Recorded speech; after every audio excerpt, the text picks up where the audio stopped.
రాష్ట్రంలో రైతులకు ఇబ్బంది లేకుండా ధాన్యం కొనుగోలు చేస్తున్నామని చెప్పారు వ్యవసాయ శాఖ మంత్రి తుమ్మల నాగేశ్వరరావు.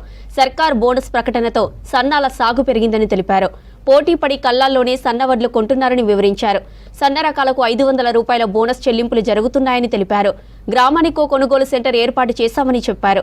ధాన్యం కొనుగోలుపై బీఆర్ఎస్, బీజేపీ తప్పుడు ప్రచారం చేస్తున్నాయని మండిపడ్డారు. ప్రతిపక్ష పార్టీలో ఆధిపత్య పోరుతో రైతులను ఇబ్బంది పెడుతున్నారని విమర్శించారు తుమ్మల.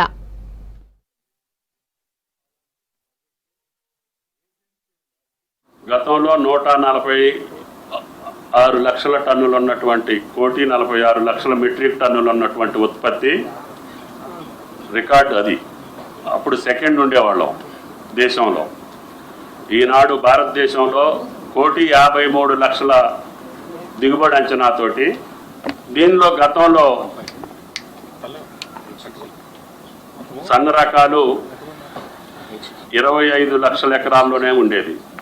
ఈ సంవత్సరం 40 లక్షల చిల్లర ఎకరాల్లో సన్నధాన్యాన్ని పండించడం జరిగింది.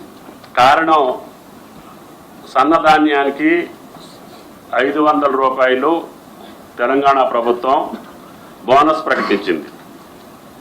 బోనస్ ప్రకటించడానికి కూడా కారణం, పేదలకు ఇచ్చేటటువంటి రేషన్ బియ్యం కూడా రేపు సంక్రాంతి నుండి సన్న బియ్యమే ఇవ్వాలి.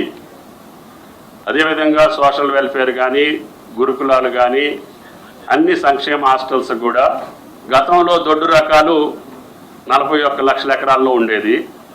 ఈ సంవత్సరం కేవలం 26 లక్షలకు పడిపోయింది. సన్నధాన్యాలే ఎక్కువ ఎకరాల్లో పండించడం వలన ఈనాడు తెలంగాణ రాష్ట్రంలో మన రాష్ట్రాన్ని అవసరాలే కాకుండా, మన రాష్ట్ర ప్రజల అవసరాలే కాకుండా, దేశ అవసరాలు, ఇతర దేశ అవసరాలకు కూడా మన సన్నధాన్యం పోయే అవకాశం వచ్చింది. మనమేమో కేంద్ర ప్రభుత్వం యొక్క నిబంధనలకు అనుగుణంగా FCI నియమించినటువంటి నిబంధనలు 17% మాయిచ్చరికే మనం కొనాలి.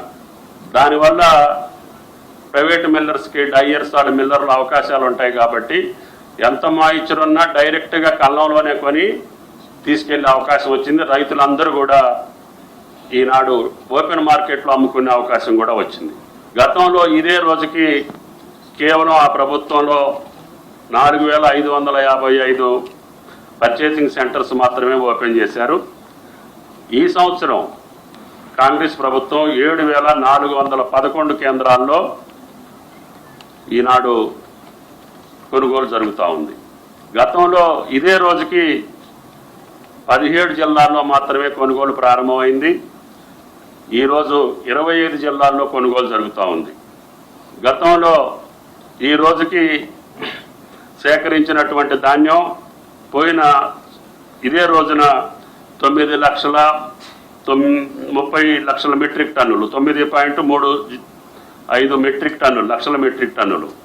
కానీ ఈ సంవత్సరం 9.58 లక్షల మెట్రిక్ టన్నులు ఈ రోజుకి కొనుగోలు చేయటం జరిగింది. అందుట్లో 7,07,49 దొడ్డు రకాలు, 2.9 సన్నాలు. గతంలో ఇదే రోజుకి 2,060 కోట్లు మాత్రమే విలువ కలిగినటువంటి ధాన్యాన్ని కొనుగోలు చేశాం. ఈ సంవత్సరం 2,222 కోట్ల రూపాయలు కొనుగోలు చేయటం జరిగింది ఈ రోజుకి. అదేవిధంగా రైతుకు చెల్లించింది గతంలో ఇదే రోజున కేవలం 422 కోట్లు మాత్రమే. కానీ ఇప్పుడు ఈ రోజుకి ఈ ప్రభుత్వం చెల్లించింది 622 కోట్లు.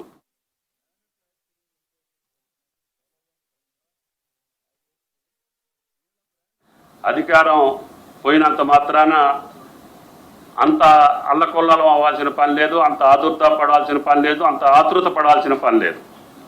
సరే, వాళ్ళ పార్టీ విత్ ఇన్ ది పార్టీలో వైరుధ్యాలు ఉండొచ్చు, లేకపోతే ఆధిపత్య పోరు ఉండొచ్చు, లేకపోతే 2 పార్టీల మధ్య ఆధిపత్య పోరు ఉండొచ్చు, ఈ రాష్ట్రంలో తర్వాత స్థానం ఎవరు ఆక్రమించుకోవాలనే కోరికలు ఉండొచ్చు, లేకపోతే ఈ పార్టీలో ఎవరు అది మళ్ళీ లైమ్ లైట్లో ఉండాలనే ఆధిపత్య పోరు ఉండొచ్చు. కానీ మీ ఆధిపత్య పోరు కోసం రైతాంగాన్ని బలిపెట్టాలనో, రైతాంగాన్ని ఆందోళన పరచాలనో, ఆయన్ని ఇబ్బంది పెట్టాలనేటటువంటి రాజకీయ ప్రయత్నం మీ యొక్క తప్పుడు విధానం అని చెప్పి ఆ ఇరు పార్టీలకి విజ్ఞప్తి చేస్తున్నాం.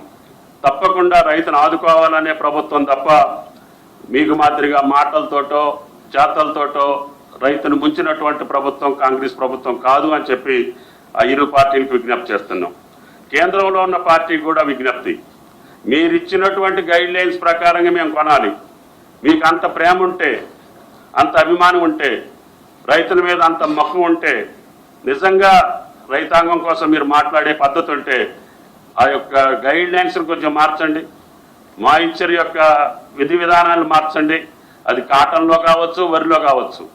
ఆ ప్రయత్నం చేయకుండా అన్ని రాష్ట్రాల కంటే ఎక్కువ పంట పండించినటువంటి తెలంగాణ రైతుని ఈరోజు మీరు ఆగం చేయాలని ముందుకొస్తే అది మీ వినాశనానికి తప్ప వేరేది కాదు అని చెప్పి ఆ ఇరు పార్టీ నాయకులకి విజ్ఞప్తి చేస్తున్నాం.